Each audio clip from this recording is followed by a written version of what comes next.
Good afternoon, everybody. I always hope all of you physically healthy, mentally happy. The more you study Dharma, the more inner happiness you have been achieving. At the beginning of Dharma class, please cultivate pure motivation for becoming Buddha to benefit all sentient beings. Now we are almost ending of the year.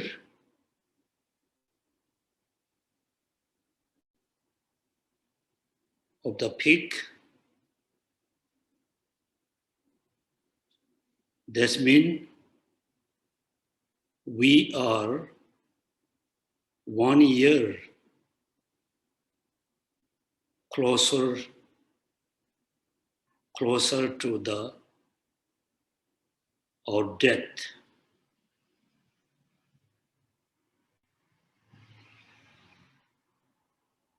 Whether we want or we don't want, the death will come. Not only comes, definitely will come. Not definitely will come any times. Therefore, every morning when we awake from our sleep, first we always must remember yesterday was past. That means one day closer to the death. Now I am very lucky to able to wake up, but I don't know, I'm not sure I will have a time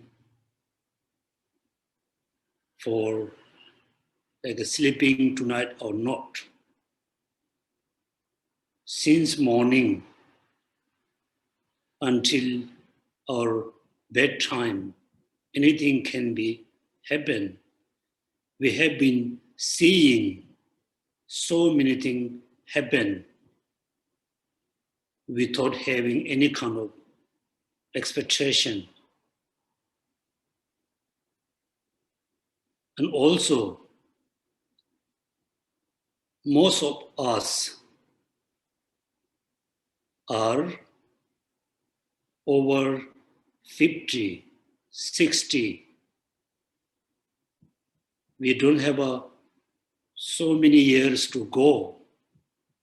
If we able to survive 90 years, so we have only 30 years. Because the last 10 years, we can be very old. Physically, our body totally exhausted. Mentally, our mind become very weak. Actually, we have only 20 to 30 years to study Dharma. For the 20 to 30 years, what kind of Dharma practice we should practice? Because there are There are so many dharma practices, so many practices. We cannot practice all of them. Among the practices, the best practice is practice of bodhicitta. Therefore, whenever we have a free time, always try to practice bodhicitta.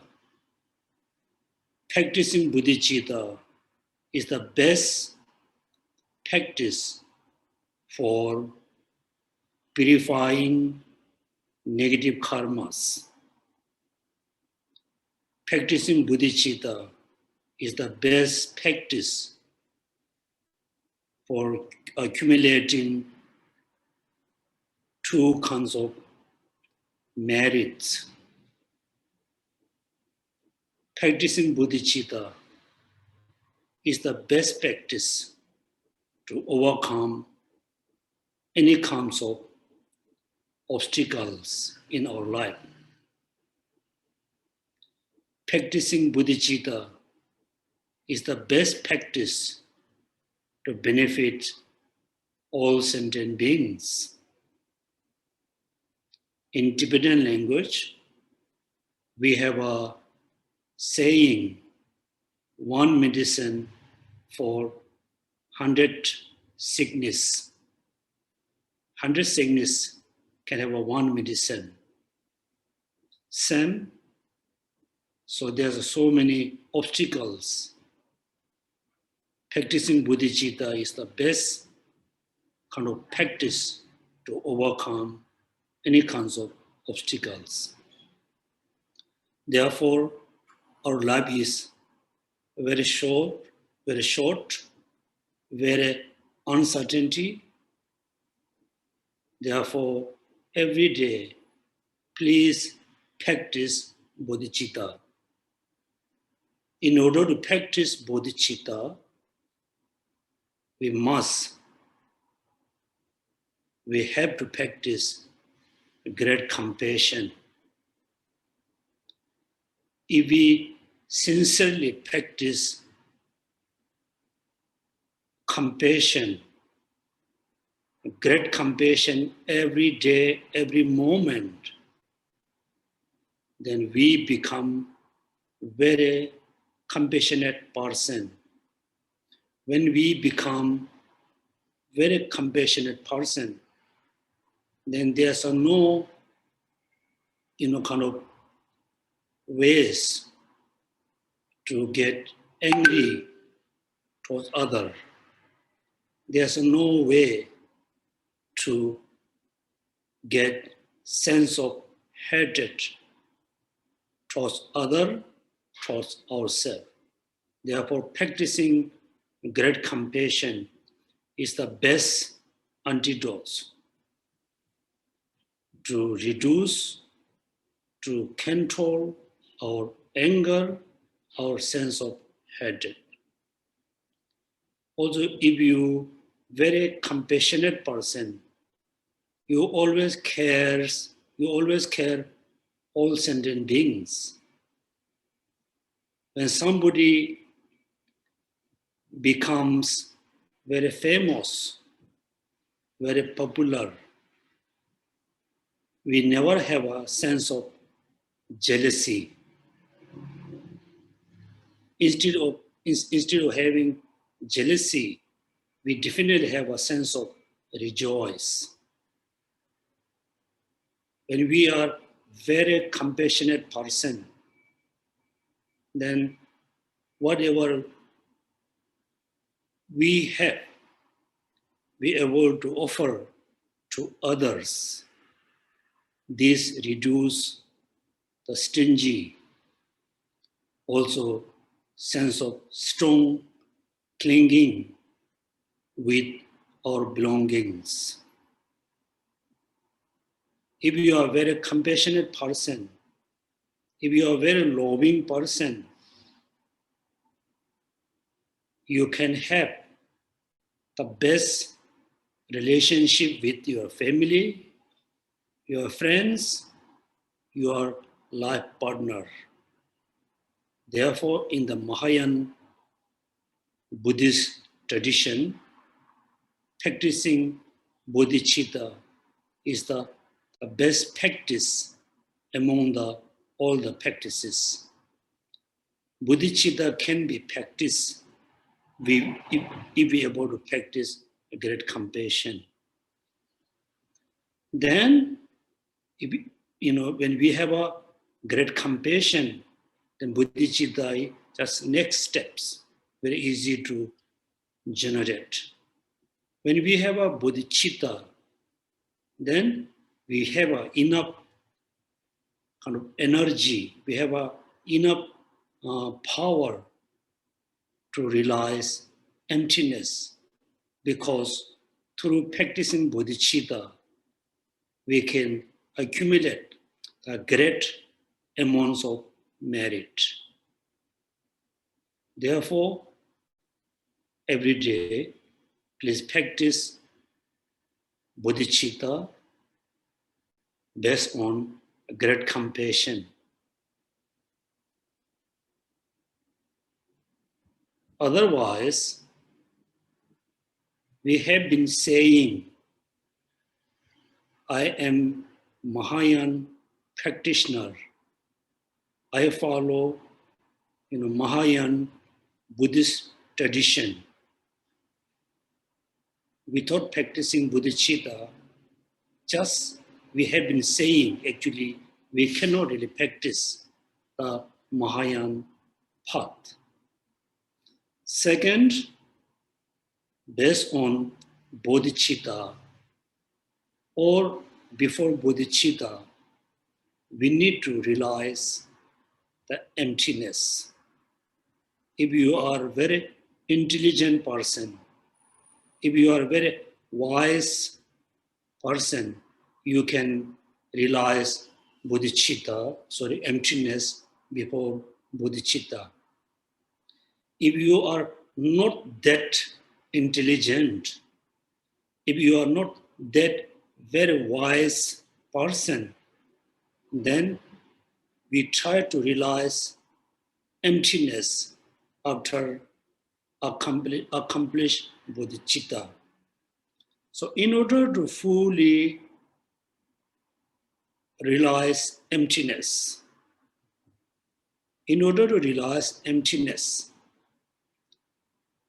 as a foundation, we need few important logics.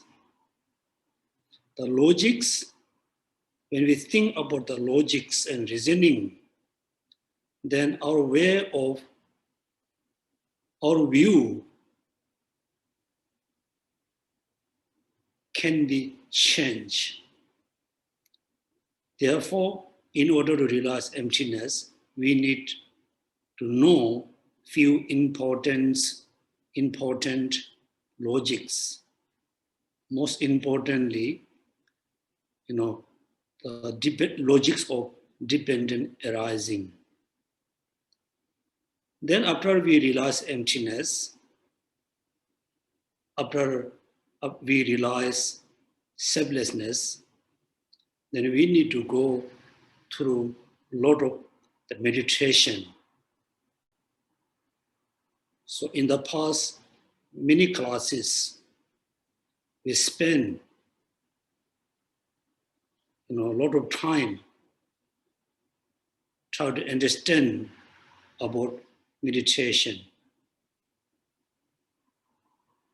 So in order to do very proper way, in order to do the unmistaken meditation, we must know what are the preconditions, what are the steps we must go through, what are the obstacles we must clarify, we must eliminate while we are doing meditation. So today we need to discuss few things. First, we need to know what are the indications when we achieve single pointed meditation. Second, we discuss the single pointed meditation, or the shamatha. It is the actual path or not. Then still we have a little time, and then we can discuss with the new topics. First, I think we discuss about the marks of the meditation. So please turn page number 85. 85.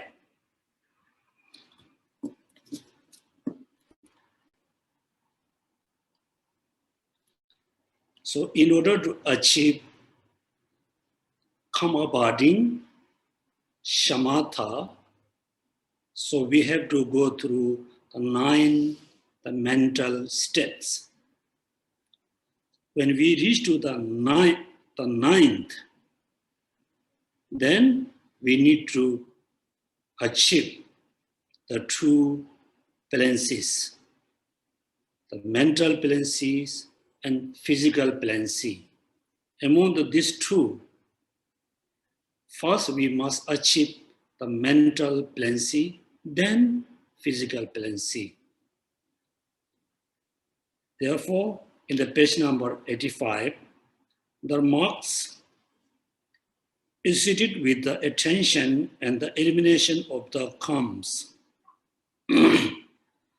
These are the mark and sign to be known by yourself and others as the criteria for the having achieved attention.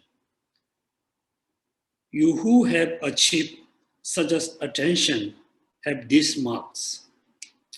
So some of you have been, doing meditation for many years. Still you are not sure you achieve the 9 mental state or not. Therefore, if you know all these marks, all this indication, then you can say, I achieved the 9th mental state. Oh, I haven't achieved. I'm closer to achieve the 9 mental states. So there's 5 marks, 5 indications. Number 1, the achievement in small measure of these 4. Small kind of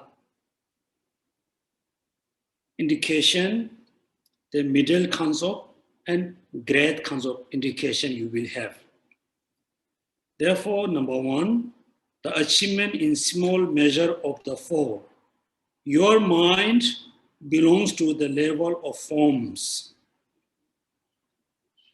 Physical plenty, mental plenty, and the one pointedness of the mind.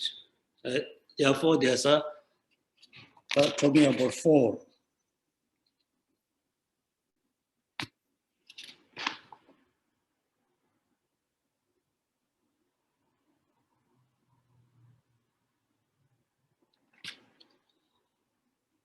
So after you have done a lot of meditation, the number 1, your mind belongs to the level of forms. That means there's a desire mind, form realm mind, and formless realm mind. There's 3 different kinds of minds. And plenty, physical and mental plenty. And the one pointedness of the mind. If you have this kind of, any of these 4 indications or 4 marks, then you can think, yes, my meditation reached to the 9th level. Indication or marks number 2, the ability to purify affliction either by means of the path bring the aspect of calmness and grossness, or the path bring the aspect of the truth. It depends on the practitioner. Some practitioner try to achieve shamatha, calm abiding, based on emptiness, based on 4 noble truths. Some practitioner try to achieve shamatha based on aspect of calmness and grossness.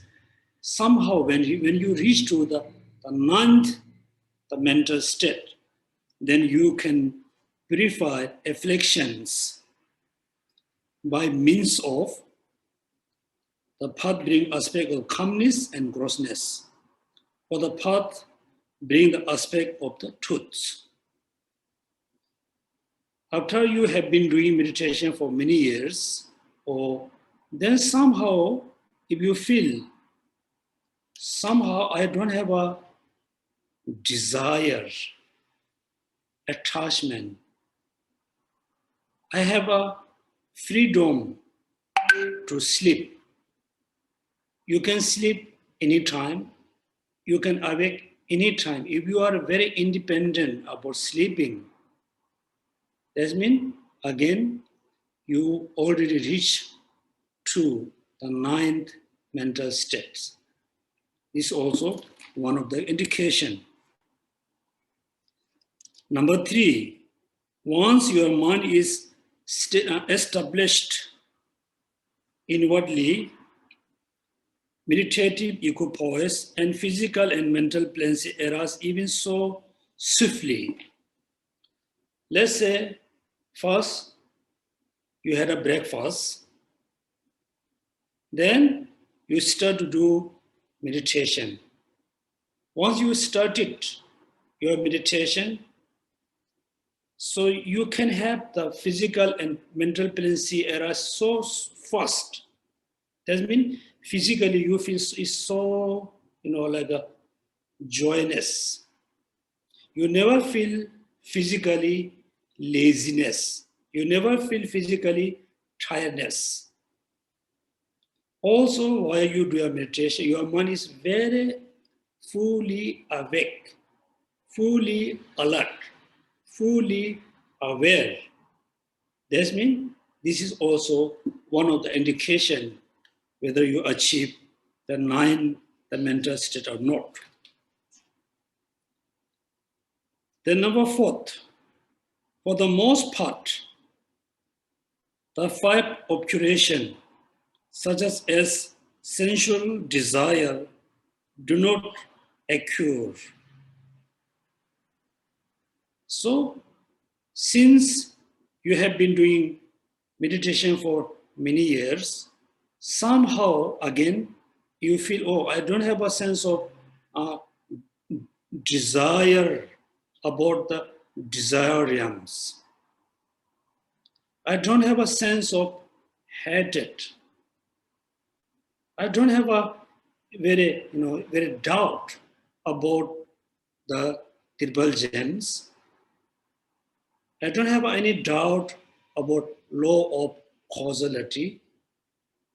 That means, again, this is the indication you achieve the 9th mental state. As a homework, everybody try to find what are the 5 obscurations. 5 obscurations. 5 obscurations. Then number 5, when you arise from meditative equipoise, you still possesses the physical and mental buoyancy to some extent. All the 1, 2, 3 indication you can have while you are meditating. After you arouse from the meditative equipoise, still physically you feel is a very light, is very pleasant, is so blissful. Mentally you feel, it's very energetic. You don't have a sense of sleepy. You don't have a sense of excitement. After you arouse from the meditative equipoise, that means this is also one of the indication. Therefore, everybody, must know the indications.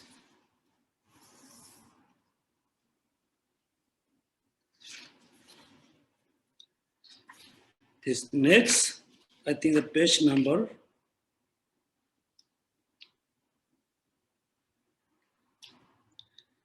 86. Page number 86.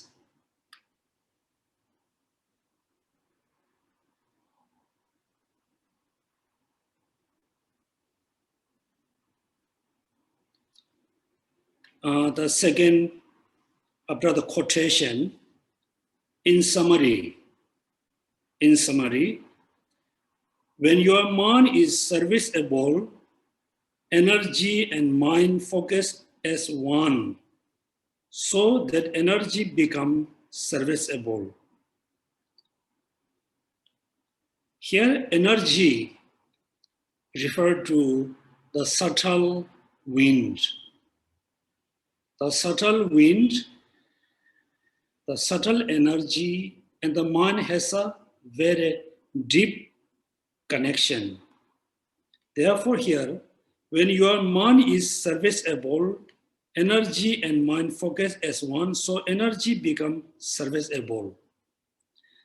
Therefore, when your mind is become very serviceable, then the subtle energy, the subtle wind also becomes very serviceable, because the mind, the subtle energy has a deep connection. This one you always keep in your mind, because some of you, have been study the Vajrayana or Tantrayana. If you don't know the subtle energy, the mind has a, deep connection each other, then you don't understand the Tantrayana practice. Therefore, among the two balances, mental and physical balances, first we must achieve the mental balances. That means your mind must become very focusful. The mind becomes very focusful. That means all the energy in your body, all the wind which is running within your body, all wind become very focusful, serviceable. Right? Therefore, after you have the mental balances, then you can have the physical balances. For example, when you feel so tired, because we've been busy, we have a busy life. When you feel so tired, many people say, oh, do some exercise. The physical exercise, the physical yoga. While you are doing the physical exercise and physical yoga, you feel a bit relaxed. Actually, this kind of exercise makes you more tired. Therefore, when you feel so tired, the best exercise you can do kind of meditation, the breathing meditation. When you do like the breathing meditation or any kinds of meditation, that means the mind become focused. then all your body become relaxed. Because all the energy become relaxed. Then you can have a really good resting. You already feel tired. If you do some kind of physical exercise, that time you feel it is good. Then after 10-20 minutes, you feel really tired. Therefore, it's very important. When your mind is serviceable, energy and mind focus as one. So energy becomes serviceable. One focus, I think, we can say energy and mind function simultaneously, function unionly is better than the focus as one. So that energy becomes serviceable. At that time, an extraordinary physical potency occurs. Right? So when your body and energy become very serviceable, you can have a very uniqueness kind of physically bliss and mentally bliss occurs. And when this happens, exception, concentration arises in your mind. Right? Now you can see how the ninth, the mental state, transforming into the shamatha, into kamabading.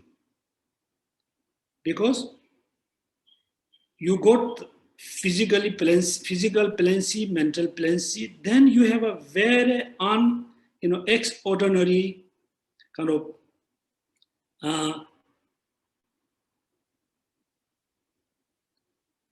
joyness, blissness. Then this happen exceptionally, concentration arises in your mind. So this kind of concentration you never have in the past, in this lifetime. I'm not talking about in the previous life, this lifetime. That time, then the ninth, the mental state already becomes shamatha, shamatha or kamabading, right? When this happened, exceptional concentration arises in your mind. This in turn bring forth an exceptional serviceable energy. Therefore, the process of physical and mental plancy is as explained above. The elimination of the karmas is as follows. Now this is very important. Accordingly, it is said to be set of the non-discursiveness, non-mental state that even without continual effort at mindfulness and vigilance, your mind becomes concentrated. Moreover, you are endowed with the intensity of the clarity that prevents even the subtle laxity, and as the earlier presentation of physical and plancy, there is a concentration that yields outstanding well-being in your body and mind due to the power of serviceable energy, as explained in the above section of the mark associated with the attention. For the most part, there is no movement of the secondary afflictions of the sensual desire and so on. And even when you arise from the meditative equipoise, you have the quality of not being parted from the plancy. In terms of the 5 parts, where does this occur? So this is a very important question arise by Lama Tsong-kha-pa in order to clarify all the misunderstanding, the misperception about shamatha and special insight. That means when you achieve the 9th mental state, you no need effort to continually maintain the meditation. Also, the 9th mental state totally free from laxity and excitement. Then also you already occur the physical and mental plane C, the small, the small measure, small amount of physical mental plane C, the small amount of concentration. So this kind of mind include where? So the question here, in terms of the 5 paths, where does this occur? So this means this kind of the meditative concentration it include into which path among the 5? That is the question.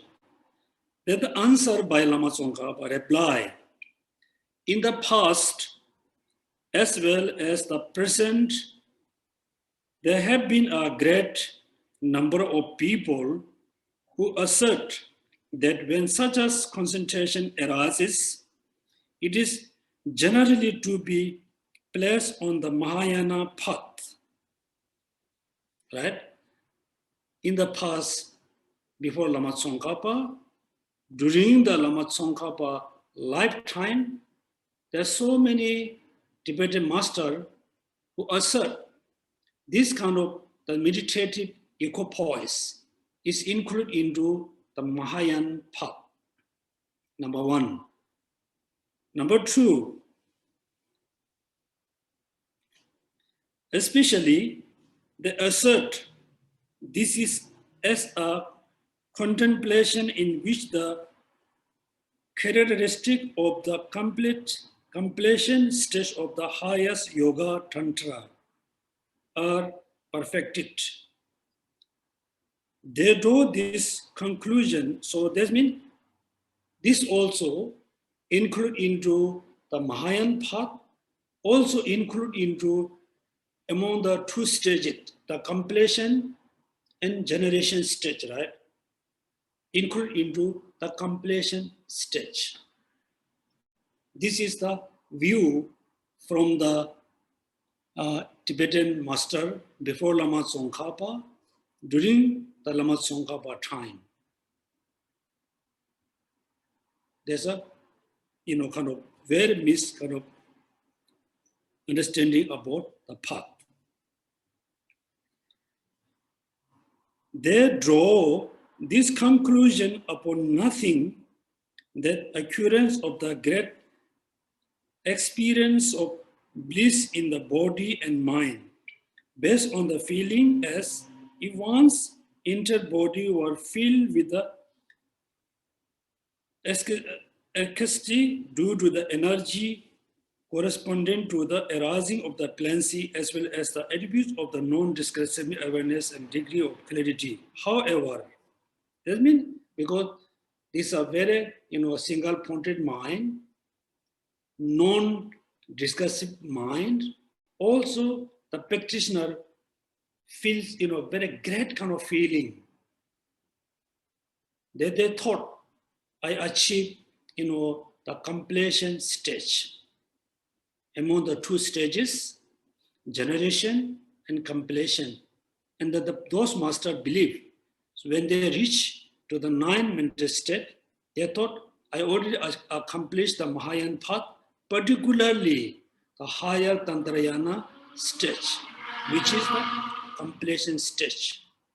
Because when they reach to that state, they have very unique kind of physical feeling and mental feeling. Therefore, they assert this is included into the Mahayana path, particularly the Tantrayana. Among the Tantrayana, higher Tantrayana path, among the higher Tantrayana, there's two stages, generation and completion. They include completion stage. So we have to go through this, because in the future, some of you have a great mistake if you don't know this kind of explanation. Then this is totally unacceptable based on Lama Tsong-kha-pa. However, when this is analyzed on the basis of the classic text of the Venerable Maitreya, the Noble Asanga, and so on, and the authoritative texts such as the Madhyamaka stage of the meditation, that clearly set forth this stage of the concentration, it is not possible to place this kind of concentration even the higher Hinayana path. Right? So Lama Tsong-kha-pa did kind of a lot of study about this idea. Then he noticed, based on all the classic texts, according to Maitreya Buddha, according to Asanga, according to the stage of the meditation, that clearly set for the stage of the concentration, it is not possible to place this kind of concentration even on the Hinayana path. Of course, it is not included into, cannot be Mahayana path, cannot be the completion path, even though it cannot be the Hinayana path. Hinayana path, let alone the Mahayana. Then there's a quotation. So we just leave the quotation, go to the next paragraph. Furthermore, if this concentration is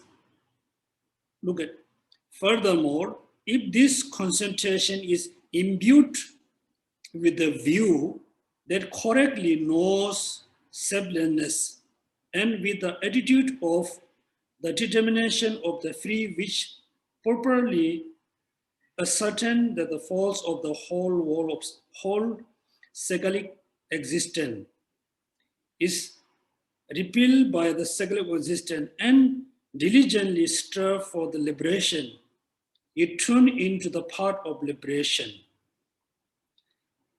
Simply, what Lama Tsong-kha-pa is saying here, that the meditative equipoise, right? The shamatha mind, the shamatha meditation is imbued with the correct view, just correct view. That means the meditative equipoise meditate on selflessness. Also, it cannot be Mahayana, cannot be Hinayana path. It's just meditative equipoise. Right? The practitioner achieve shamatha based on selflessness. That kind of meditation, we cannot say this is a Hinayana path. This is the either Mahayana path. Cannot. This kind of meditative equipoise imbued with the renunciation, then we can say this kind of shamatha, the meditative concentration, is a kind of path to liberation. That means this is Hinayan path. Clear? If you achieve just shamatha, meditative concentration, neither you achieve the Hinayana path nor achieve Mahayana path. Even you achieve the shamatha, meditate on selflessness, meditate on the correct view, also neither include into Mahayana nor include into Hinayana. It's just meditative concentration. Meditative on selflessness. Meditative on impermanence. It's just meditation. Never be any of the path. This meditative concentration imbued, link with the renunciation, then the meditative path can be the path to liberation. That means this part is included into the Hinayana path.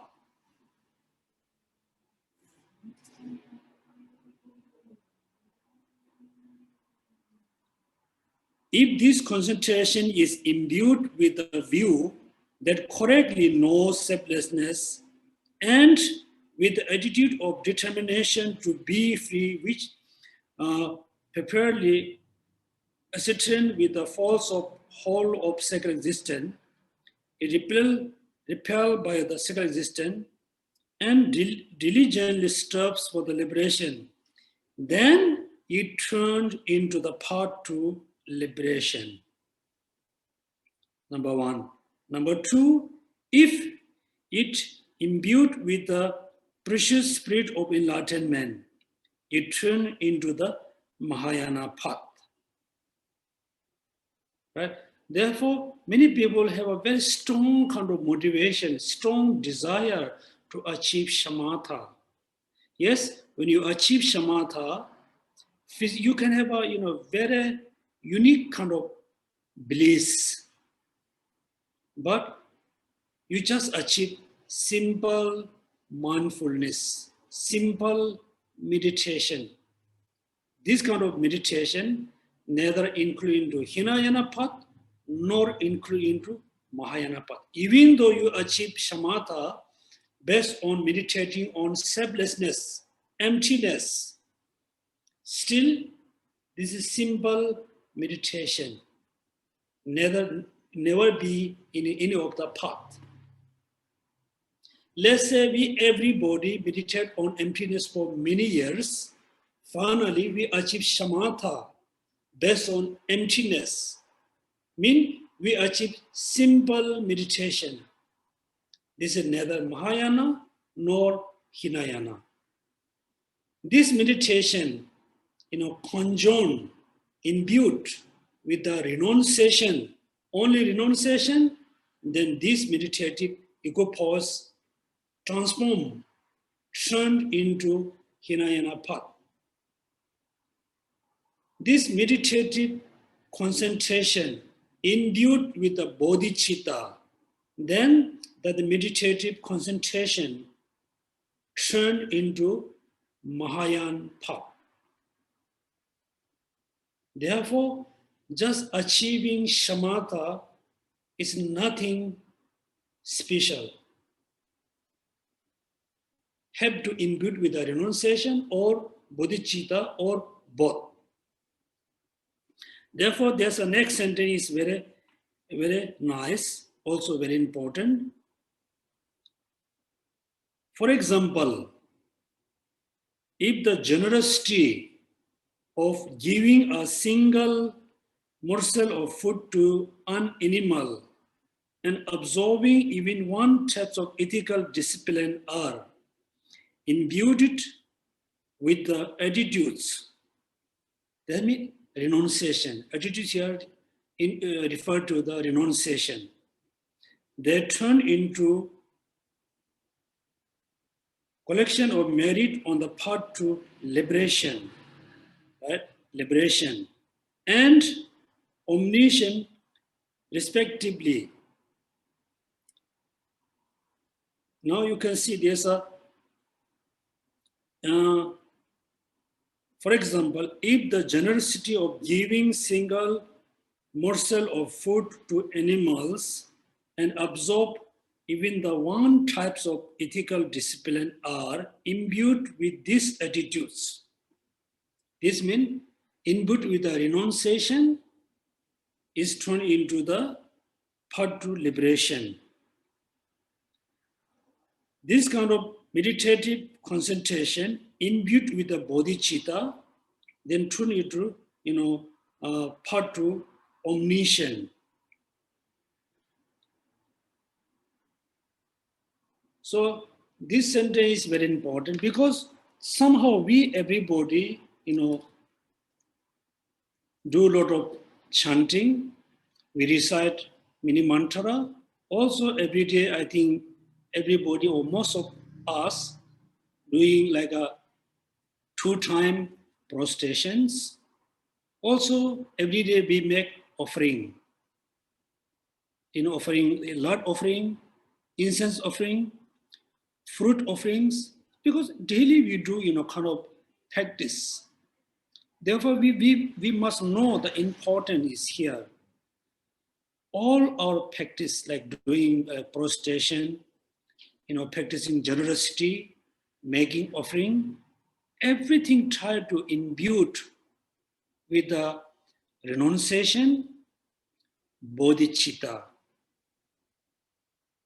This practice, if you imbue only renunciation, all the practices only cause to achieve liberation. These practices imbued with the bodhicitta, all practices cause to achieve omniscience. Therefore, same kind of activity, like a offering, light offering. Let's say there's a 3 person. Person number 1, just lead the light to have a happy life. This kind of light offering just cause to have a just happy life. Never be caused to achieve liberation, never be caused to achieve omniscience. The second person, when they offer a light, so while he was offering a light, before offer the light, the person cultivates renunciation. He or she offer the light based on cultivating renunciation, then the light offering cause to achieve liberation. Then third person, the person offer a light. While the person offering the light, he or she generate bodhicitta. This practice imbued with the bodhicitta, then this practice just offering light, the light offering cause to achieve omniscience. So our practice can be cause to liberation. It very much depends on imbued with the only renunciation. Our practice can be cause to achieve omniscience. It very much depends on imbued with the bodhicitta. Our meditation just meditate on emptiness, selflessness is just neutral, neither cause to liberation, neither cause to omniscience. Right? Therefore, here you must remember the wisdom which realizes emptiness, the wisdom which realizes selflessness, we name Mother, Pragyana Pramita, Mother, right?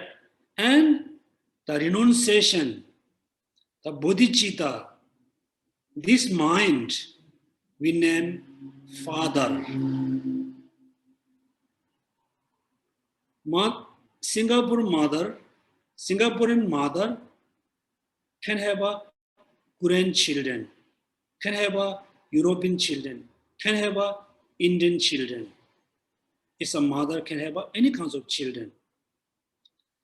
father is a Korean, then the children must be Korean. The father is Japanese, the child must be Japanese. The father is Chinese, then the child is a Chinese. Therefore, the child is, which race is depend on the father, not the mother. Therefore, our practice can be caused to liberation, can be caused to achieve omniscience. It depends on the methods, not the wisdom. So practicing wisdom is the common to both Mahayana and Hinayana. Right? Therefore, this is, I think, very important to explain. Then, very importantly, please, everybody, every time you must remember. For example, if the generosity of giving a single morsel of food to an animal and observing even one type of ethical discipline are imbued with these attitudes, they turned into the collection of the merit on the path to liberation and omniscience respectively. Nevertheless, in the case of now what we are discussing here, nevertheless, in the case of this question, you do not investigate whether it becomes a part of liberation or omniscience in terms of is being imbued with the other path. Rather, you investigate which part is become by the even nature of the concentration is set. Right? Therefore, shamatha is set. Karma body is set. It's just neutral. So we here what we are studying, we are studying the shamatha, karma body, it is part or not. The answer here, just shamatha cannot be any of the path.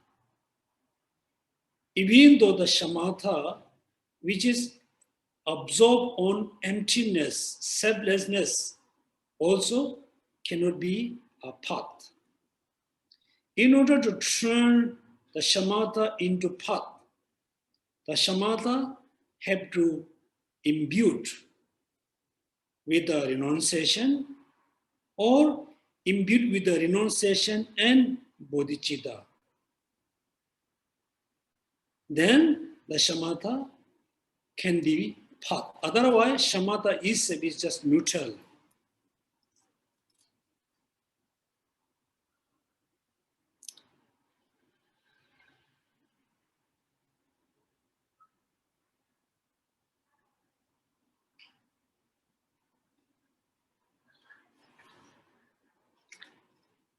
The next paragraph, although there are inconsistencies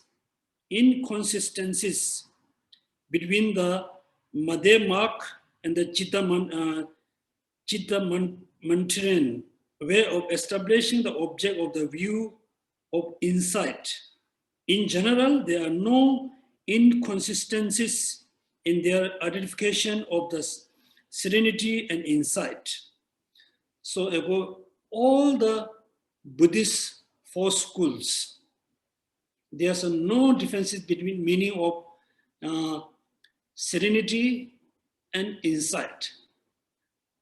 All school has a same practice, same idea about shamatha and vipassana.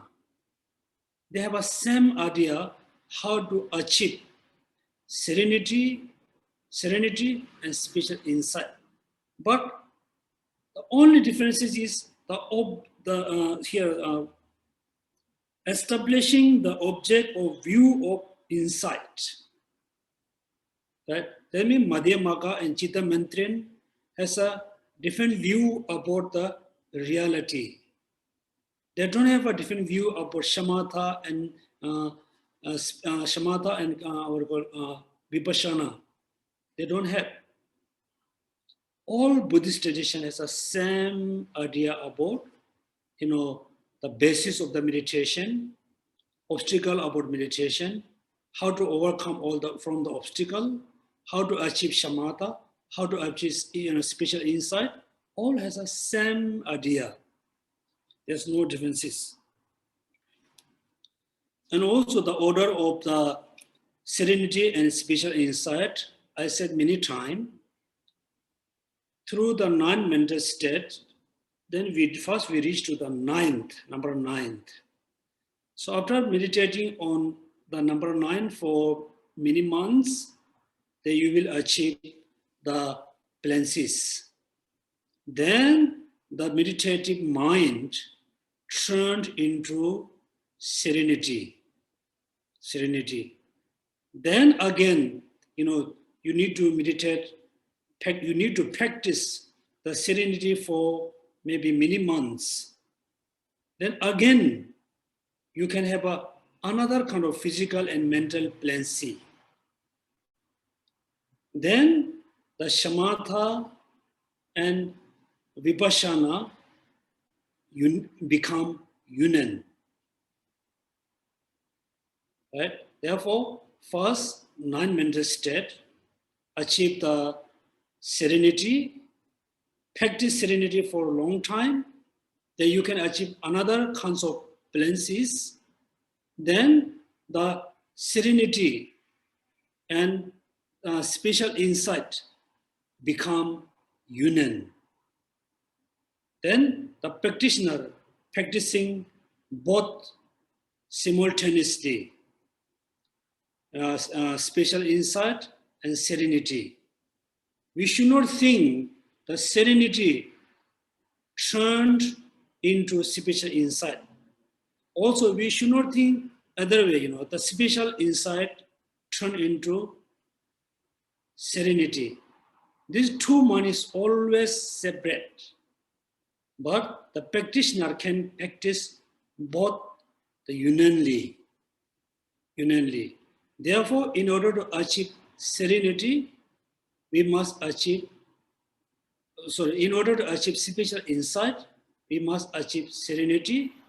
In order to achieve serenity, we must achieve the true balances. In order to achieve the true balances, we must achieve the 9th. 9 depend on the 8, 7, 7 all the way to the 1st. Therefore, as a beginner, we should not be hurry, to achieve the special insight. Should not be too hurry to achieve serenity. We really have to move, step by first, try to have the first state. When you have really, achieve the first state, then move to second. When you reach to the second, the first, develop furthermore. Then third transform to fourth, 4 transform to 5th, 9. The 9 transform into the serenity. The based on serenity, we need to achieve special insight. Okay, now I think page number, we discussed a little bit last time. Page number 91. General presentation of the way of process along the path on the basis of the meditative serenity. Question: should you simply sustain a non-discursive awareness characterized by the clarity, no non-discursiveness, by achieving attention, ensuring non-discursive consciousness explained previously? Somehow, we all, let's say we all achieve serenity. We just sustain the serenity for until we dead, or we need to do more practice. Therefore, Lama Tsong-kha-pa said, even when you just achieve serenity, we should not just sustain.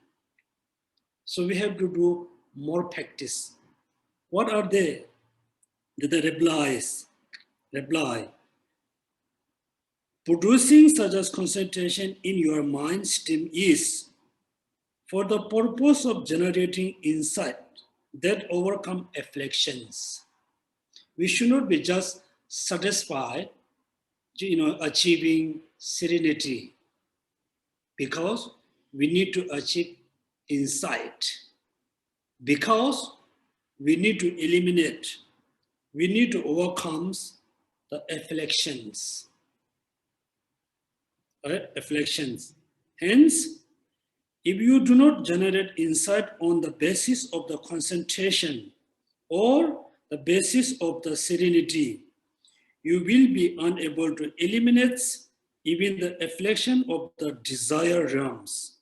No matter how much you grow accustomed to the concentration in the case, what need in the even the mention eliminating all of the affliction. Therefore, cultivate insight. Cultivate insight. I said many times, some of you feel it's very boring.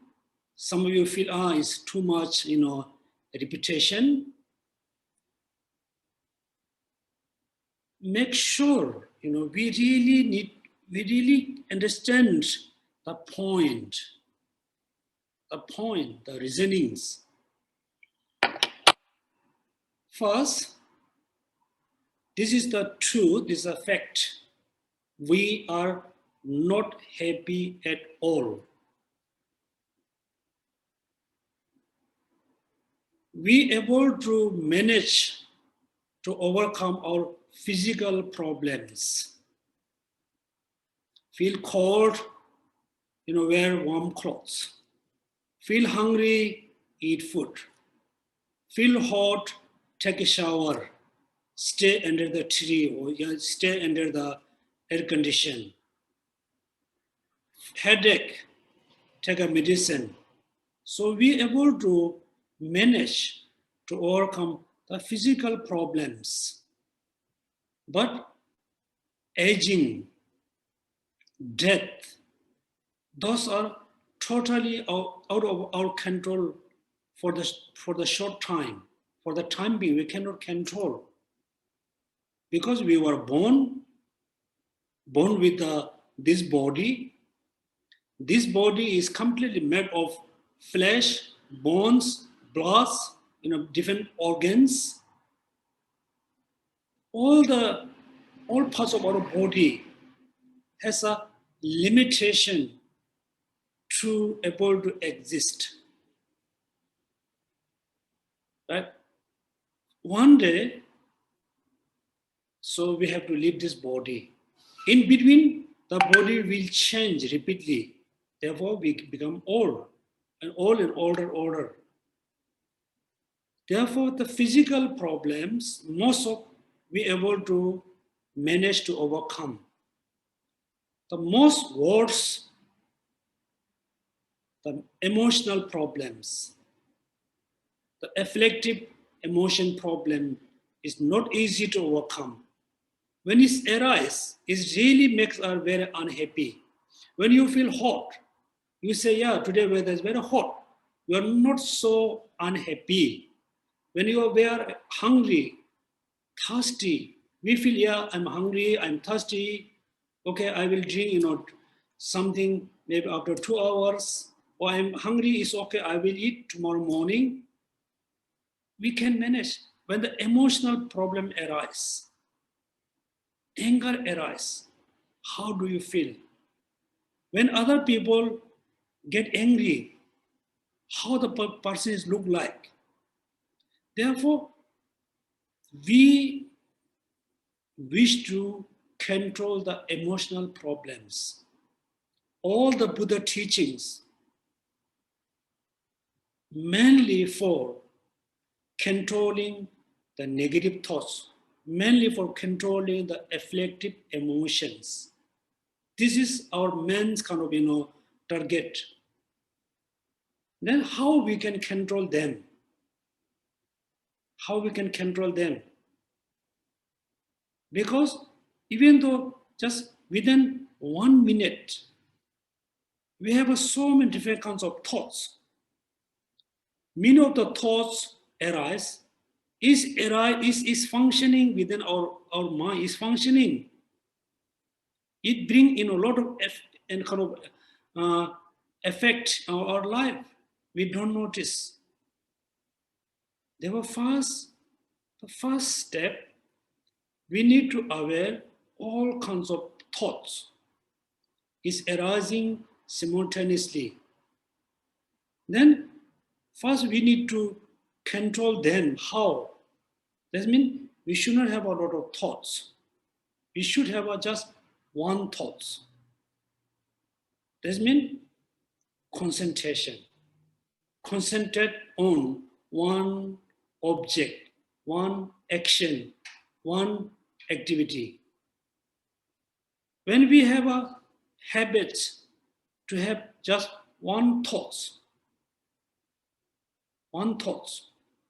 then rest of the thoughts cannot arise, cannot function, cannot give effect in our life.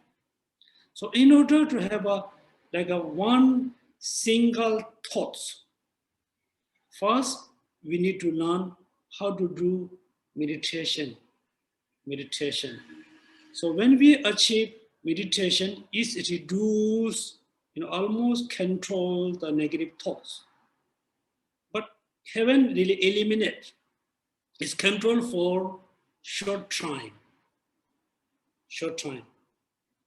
Then, in order to fully control the negative thoughts, afflictive emotions, then we need another methods, which is special insight.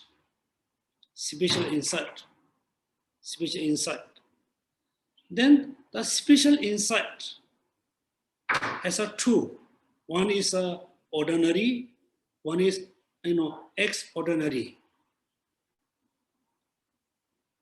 So if we have just simple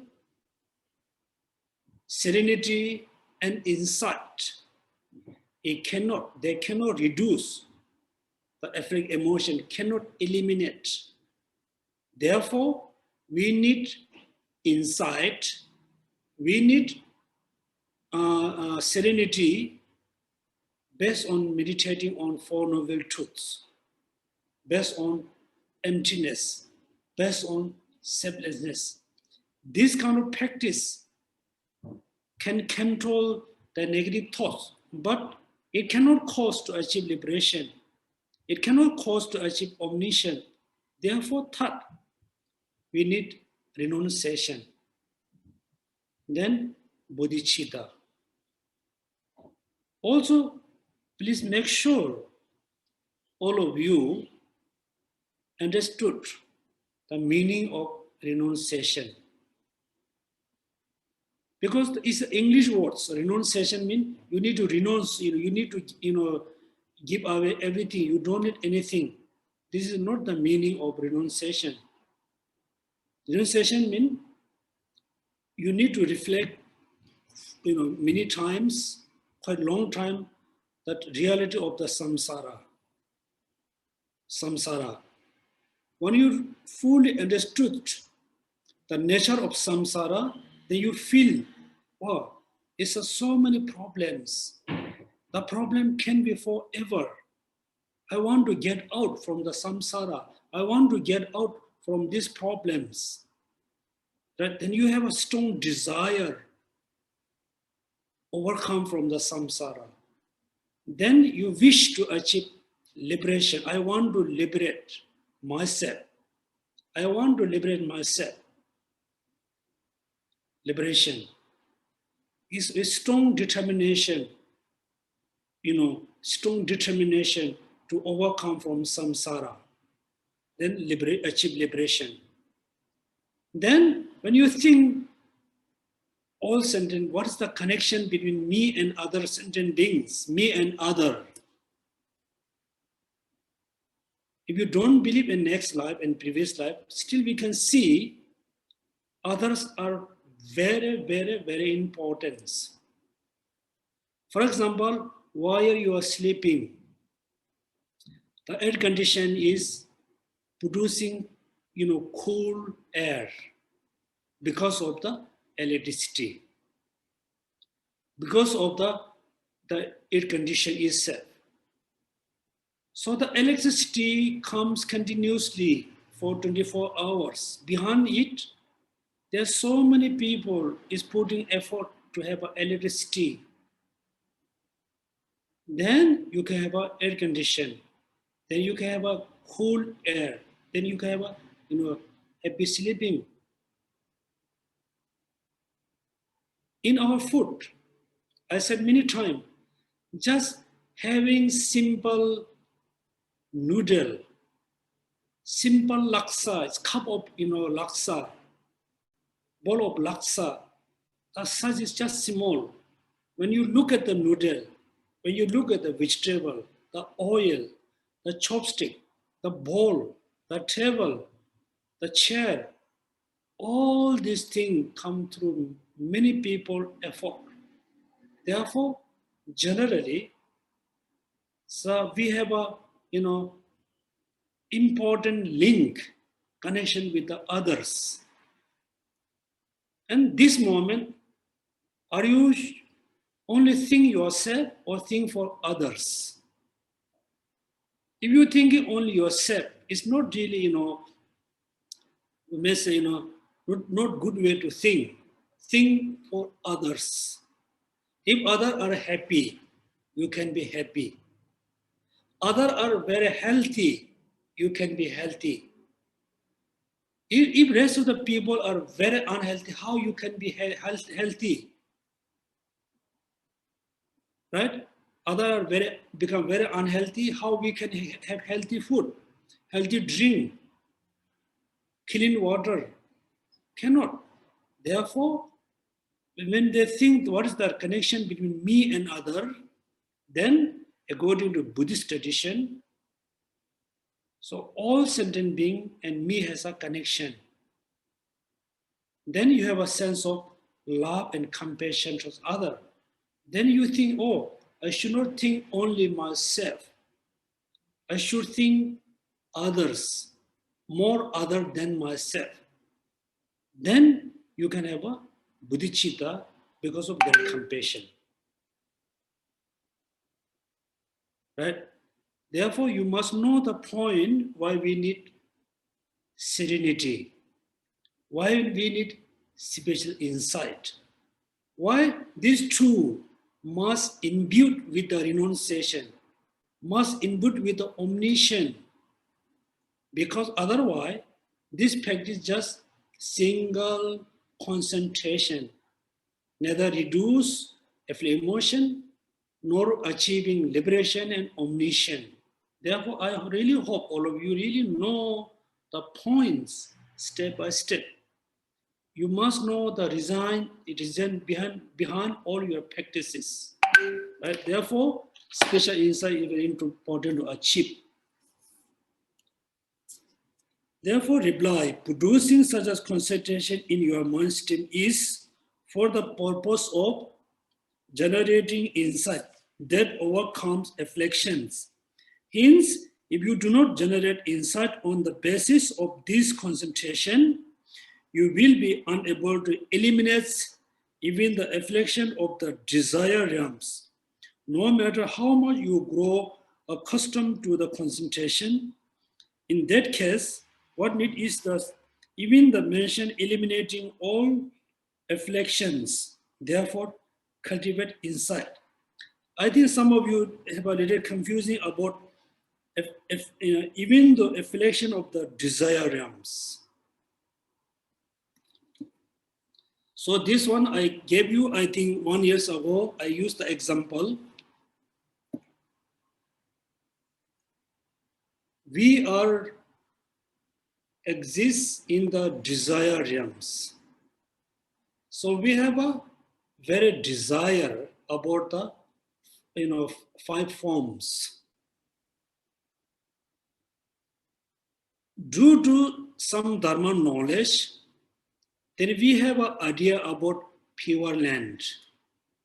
We have some idea about Tushita. Then slowly we generate more desire, not only desire about the desire realms, we have a desire about pure land, desire about what you call Tushita, Or then we have our desire about, taking a rebirth in the Buddha land. Otherwise, most of the human being, most of the, creature who exists in these planets, they have only desire about desire realms. They don't have a desire about form and formless. So in order to reduce the desire about desire realms, then we need to, contemplate between desire and form realms and formless. Therefore, we have a concept, desire about desire realms, desire about the form realms, desire about the formless realms. For example, let's say Indian, let's say one of the Indian who were born in the very poor condition family, he totally, kind of unhappy with the kind of environment where he was born, the environment, the house, the food, the clothes, the relatives, everybody's condition is very poor. But he doesn't have the desire about this environment, but he have a very strong desire towards the more rich family. Right? That means desire has a different layers. When we reduce desire about desire realms, still we can have a desire about form and formless. Therefore, it's talking about desire, like realms, affliction of the desire realms. Also, affliction of the form realms, affliction of the formless realms. Therefore, the last sentence is, therefore, cultivate insight. This moment, if I ask you a question, why we need to cultivate insight? Because I want to control the affliction emotion, right? I need to control. Or I want to eliminate. Controlling afflictions, emotion, and eliminating affliction is different. Controlling me, short time you can control, short time you can reduce. For example, somebody has mental problems and they take, very strong sleeping pills. For a few hours, the person look very peaceful. The person control the mental problem for the short time due to the medicine. So if we practice the mundane paths, we reduce the affliction for short time. We really cannot control forever. Therefore, we need to practice the super mundane paths. Furthermore, there are two kinds of insight. Please remember, how many kinds of insight? Two. This insight processing by the mundane path, which eliminates manifest afflictions, and the insight proceeding by the super mundane path, which eradicate the seeds of the affliction. This is no means of the proceeding on the higher path other than these two. Right? Mundane and super mundane insight. First, reduce the manifest afflictions. Second, eradicate affliction from the seeds. Therefore, there are only two. Then we can, the quotation, thus the yogi who has achieved attention and has entered the small delight of the elimination of the affliction has a true way to progresses and no others. What are these two? They are the mundane and supermendence. There's only two concepts, right?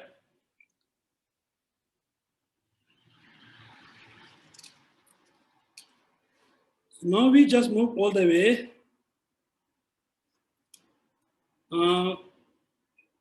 First, second, third, the fourth paragraph.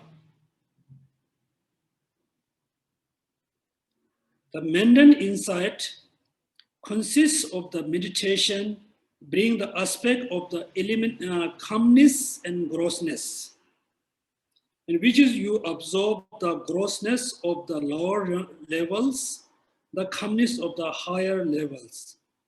The supermendant insight as started in the Charvaka level consists of the meditation which absorb the 16 aspects of the Four Noble Truths, including impermanence and so on. Principally, you cultivate the view which is the knowledge of the selflessness of the person. Now, this sentence, you know what the difference is between the two insights. The mendant insight consists of meditation, bring the aspect of the calmness and grossness. Mean we are desire being, born in the desire realms. Now you need to reflect the reality between the desire realm and the form realms. This moment, most of you are in Singapore. When you compare, I'm not criticizing Malaysia and Indonesia. Make sure I'm not criticizing. Compare with Singapore, between Indonesia and Singapore, you can feel, oh, Singapore is more clean, very order, more safe. Indonesia is a more, is a bit opposite. That means you need to reflect between the differences between Indonesia and Malaysia. Then you feel, oh, Singapore is better, right? The people who live in Indonesia, if he or she compare being honest, right now in Batam, or other side is in Singapore, compare with these two countries, Singapore is more peaceful, more clean, very order, very safe. Then slowly the person have a kind of a sense of renunciation with the Badam and wish to move to Singapore, right? Move to Singapore. So the person can still stay in Badam. He has he don't have a really desire about the Badam. He have a very strong desire about the Singapore. Same way, we are in the desire realms. If we compare the form realms and desire realm, yes, the being who live in the form realms, they have a very peaceful, very healthy life, very long life, very safe. That you wish to born there. Then slowly you are reducing the attachment, desire about the desire realms, but you are generating more desire about the form realms, right? So today we can stop here. So since today, until I think almost 1 month, we're not going to have a Sunday class because I think we will have a kind of, I need to visit maybe house blessing, visit like family for the house blessing, because most of the requests to come to house or do pray in the center on Saturday or on Sunday. So I thought, okay, we cannot have a Sunday class for 1 month, but the Saturday class we continues. So many of not going to attend the Saturday class. Therefore, for the next 1 month, since today until the class resume, please read more Lamrim, Also, I said, I really, rejoice, appreciate many of you attend many Dharma classes from many different masters. I really appreciate and I rejoice. Make sure all the knowledge you must apply in our daily life. You should not have a just desire to learn many things. You must have a more desire to practice. Here, what Venerable Lama Pabongka said, you must have a few containers.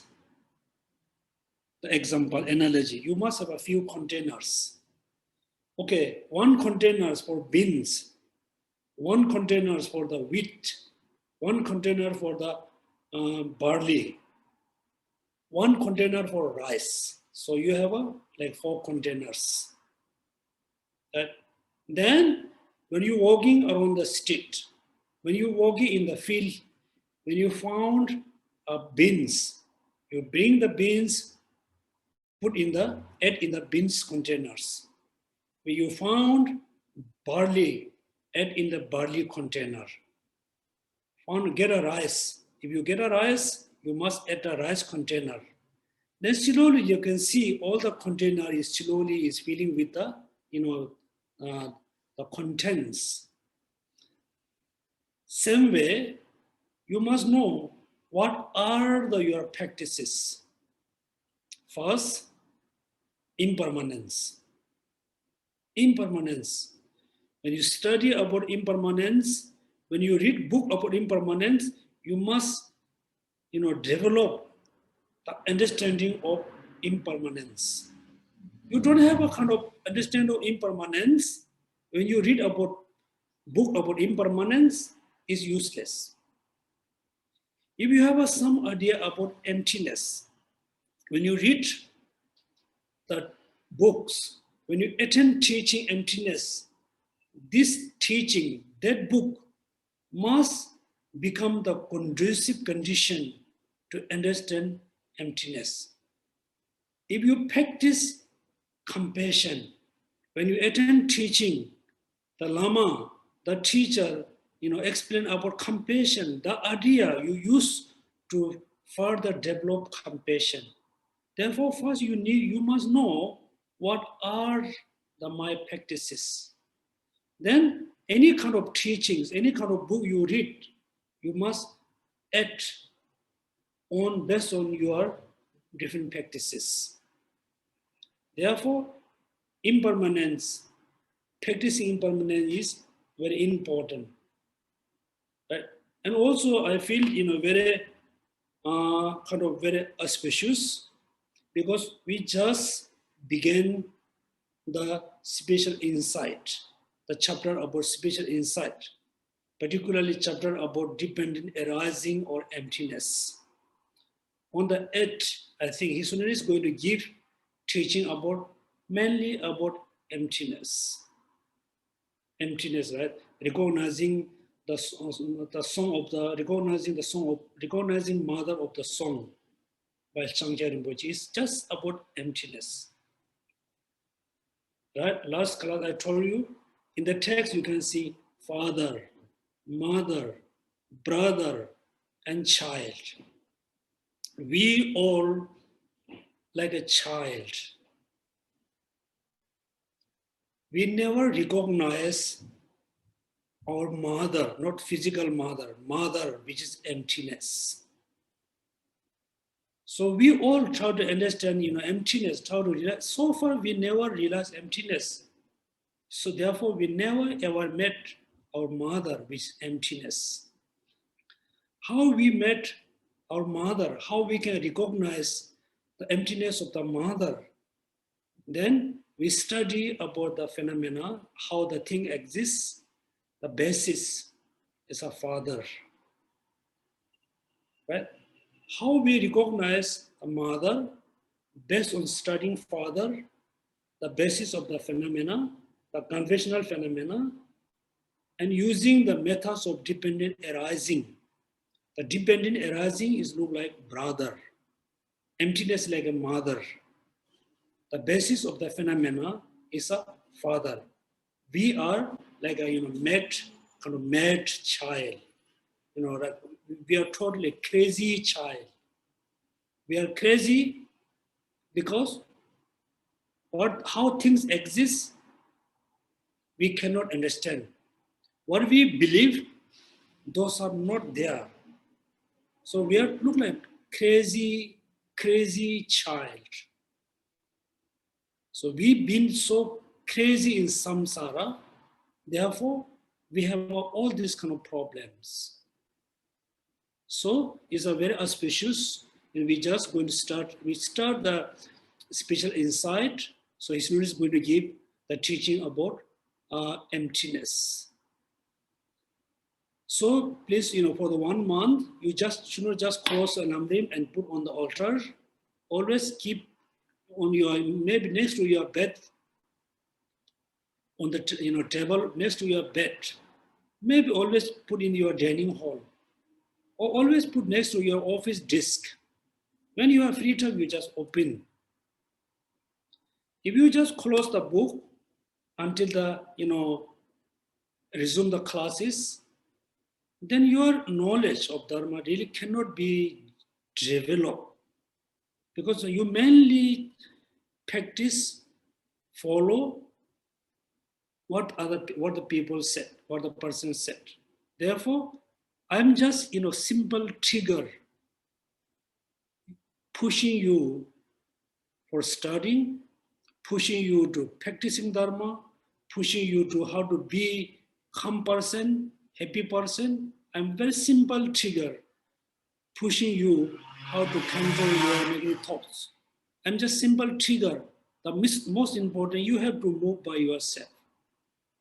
Based on, therefore, for the 1 month, you can do a lot of study. Also, I always really wish you have a happy new year. I said the year can be happy or very unhappy year. It not depend on the sun and moon and the year. It depends on you. If you're able to control your emotion all the time, if you're able to accept the fact, the truth, then the year can be very happy year. Economically, I think the year can be very slow, maybe a bit worse than this year, but most importantly, we need to control our emotion. We need to control our negative thoughts.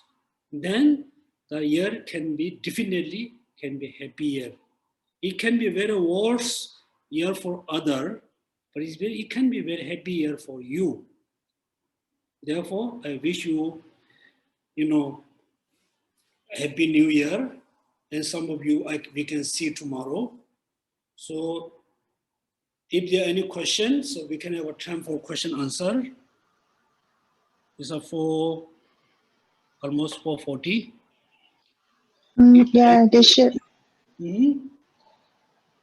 We have questions brought from last Sunday. There's a few questions that's unanswered. Okay. The first question comes from Petma Droka. Today she's here, so I'm going to ask her questions. Can we wish in our dedication the person who had deceived us to pay for his or her mistake made? Can you repeat the question, please?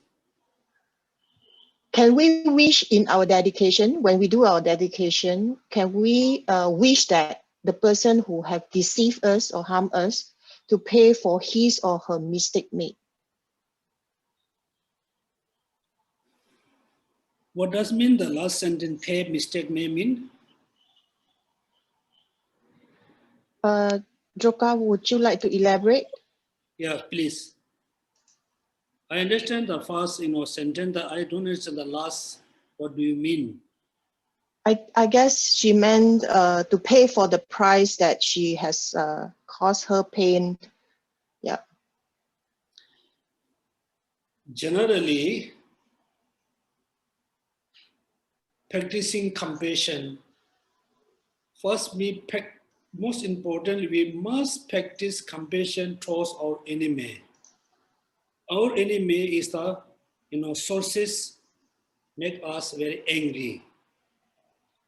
So when we do dedication, yes, generally we can dedicate the merit to benefit all sentient beings. Sometimes you are very unhappy because somebody deceive you, right? Deceive you.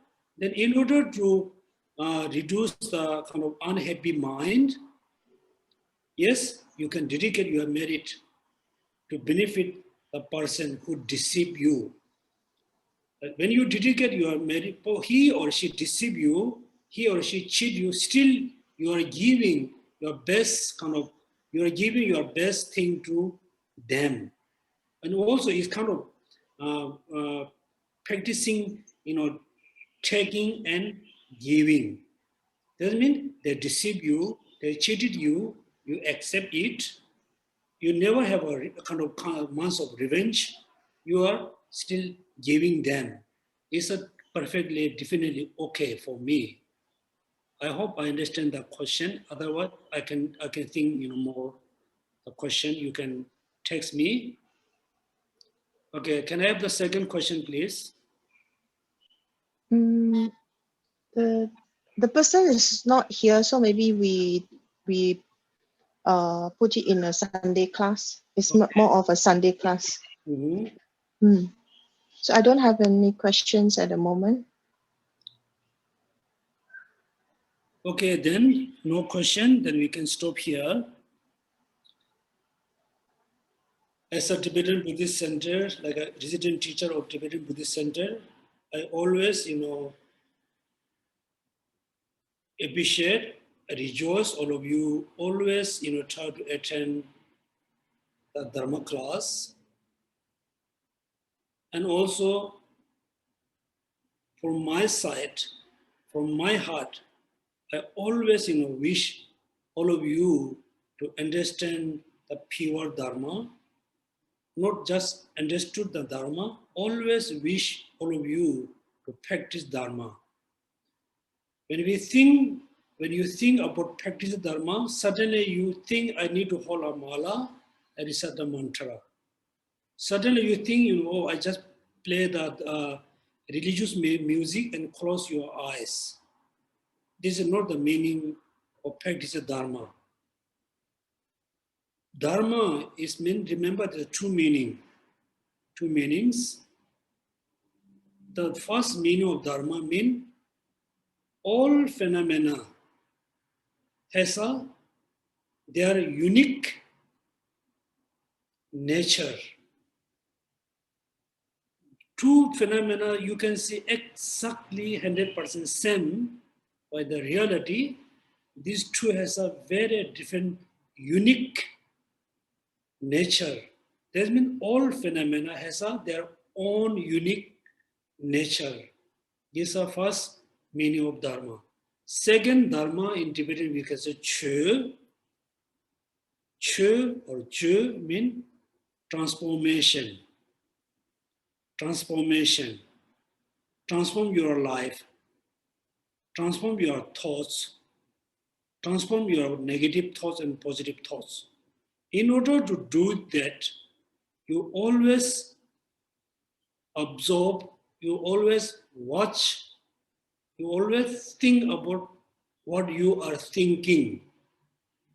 What you are thinking. If you always watch your mind, you will know this moment I'm thinking something bad. I'm thinking something which is good. When you realize, I have a bad thoughts, you immediately,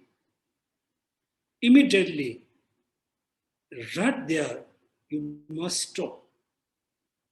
Don't let it increase, don't let it arise for a long time. It brings you bad effect. When you realize, this moment, I have a lot of positive thoughts. Positive thought doesn't mean, I want to have a better knowledge. I can have a better life. I can earn more money. I can have a better car. I'm not talking about this kind of positive thoughts. When you notice, oh, somehow I have a very compassion mind. Somehow I feel this morning I'm very patient. You must realize, generate furthermore. Therefore, always watch or observe the minds. Notice negative thoughts, reduce right there. Don't let it increase furthermore. Notice positive thoughts, always cultivate furthermore. Then every moment after you finish your practice, please don't forget to dedicate your merit. At the beginning, make sure you have a right, pure motivation, right and pure intention.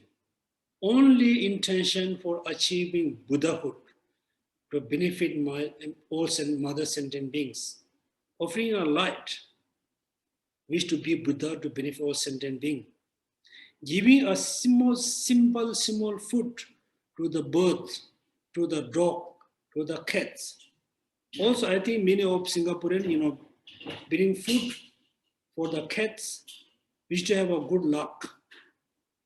I'm not sure the person have a good luck or not, but still the person, benefiting for many cats. If you are feeding, food for the cats, generate pure love and compassion. So this is I want to say as a end of the last year, and I really, as a resident teacher, I really rejoice and appreciate all of you to attend the teachings, and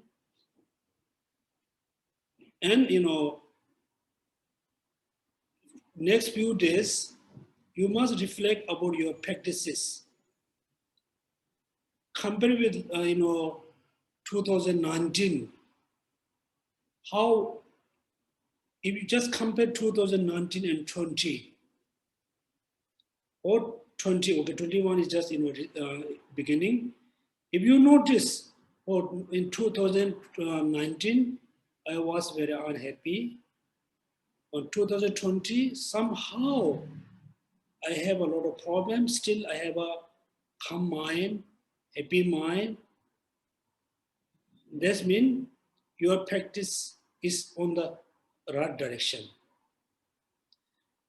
If you feel, 2019 and 2019, I was happy, everything's very easy to manage. 2020, I have a lot of emotional problems. I have a lot of mental problems. That means your direction of the Dharma is not the right direction, not on the right track. Right? Therefore, next few days, you must do a lot of, study yourself. How much you got benefit of studying Dharma? How much you got benefit to listening, teaching from different masters? If you feel I don't have any benefits through studying, through listening, through meditation, that means something seriously wrong. Again, you need to think about why I don't have any kind of transformation.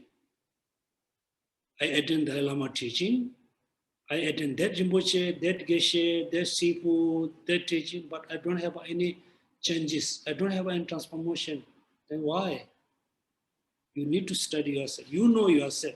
Nobody understands about why you don't have any kind of transformation. Okay, so thank you so much. At the end, we do the dedication.